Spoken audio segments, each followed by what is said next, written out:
SIR এর খসড়া তালিকায় নাম উঠলেও শুনানির আতঙ্কে মতুয়ারা।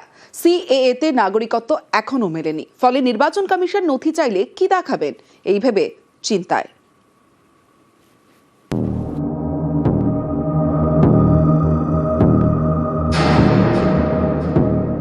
শান্তনু ঠাকুর বলছিল যে সম্মতি ভোট থাকবে, আমরা আমাদের গ্রামবাসী সবই আমরা আতঙ্কে আছেন। হ্যাঁ, এসআইআর এর খসড়া তালিকায় বাদ গিয়েছে ৫৮ লক্ষ ভোটারের নাম। নির্বাচন কমিশন জানিয়েছে খতিয়ে দেখা হচ্ছে আরো ১.৫ কোটি ভোটারের তথ্য। এই পরিস্থিতিতে আতঙ্কের দিন কাটছে মতুয়াদের। ২০০২ সালে ভোটার তালিকায় আপনার নাম না নাই। শান্তনু ঠাকুর বলছিল যে সম্মতি ভোট থাকবে, আমরা আমাদের গ্রামবাসী সবই আমরা আতঙ্কে আছেন। হ্যাঁ, হাজার হাজার মতুয়ারা আমার মতন সংকটে আছে।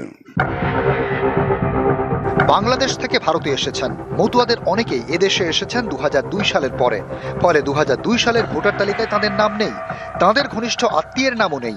এই মতুয়াদের বড় অংশের বাস উত্তর ২৪ পরগনা এবং নদিয়ার সীমান্ত ঘেঁষা এলাকায়।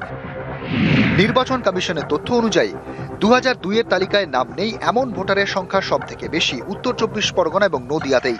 উত্তর ২৪ পরগনার গাইঘাটায় ২০০২ এর তালিকার সঙ্গে ম্যাপিং হয়নি ১৫% ভোটারের, বাগদায় ১৩%, বনগাঁ উত্তরে ১১%, বনগাঁ দক্ষিণে ১১%। একইভাবে নদিয়ার চাকদায় ম্যাপিং হয়নি ১২%, আর রানাঘাটে ১১%।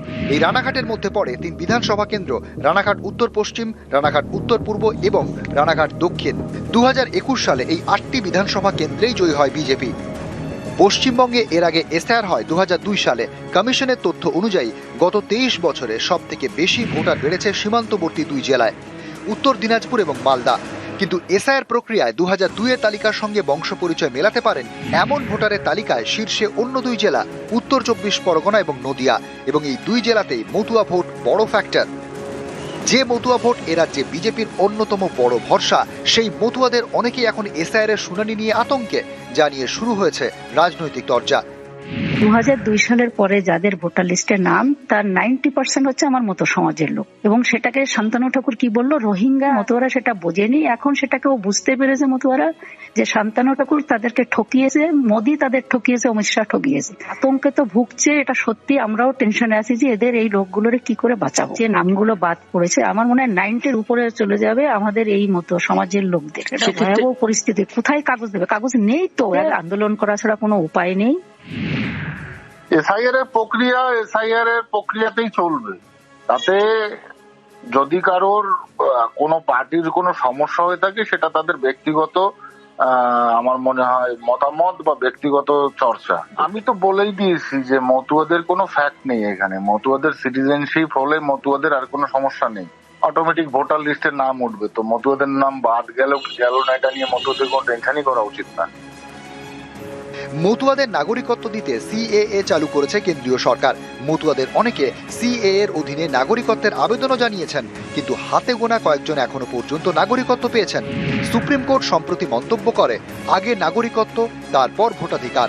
এই পরিস্থিতিতে ভোটার তালিকায় নাম থাকা ঘিরে আশঙ্কা তৈরি হয়েছে মতুয়াদের মধ্যে। অনেকে বলছেন, নির্বাচন কমিশন হিয়ারিং এ ডাকলে দেখানোর মতো নথি নেই তাদের কাছে, যা বিজেপির কাছে বিড়ম্বনার। পরিষ্কারভাবে বলতে চাই, কোনো দ্বিধাদ্বন্দ্ব নেই বা অন্য কোনো রকম ডাউট নেই। সেটা হচ্ছে, এটা আপনাকে প্রথমে স্বীকার করতে হবে যে ২০০২ যাদের নাম নেই এরকম প্রচুর মতুয়া রয়েছে। এটা সবাইকে স্বীকার করতে হবে যে তাদের কাছে যে ১২টা নথি আছে, 12টা নথির মধ্যে তাদের কাছে থাকবে না। একটা উপায় হচ্ছে সবথেকে বড় জিনিস, রক্ষা কবচ, সেটা সিএএ। নিউজ 18 বাংলা।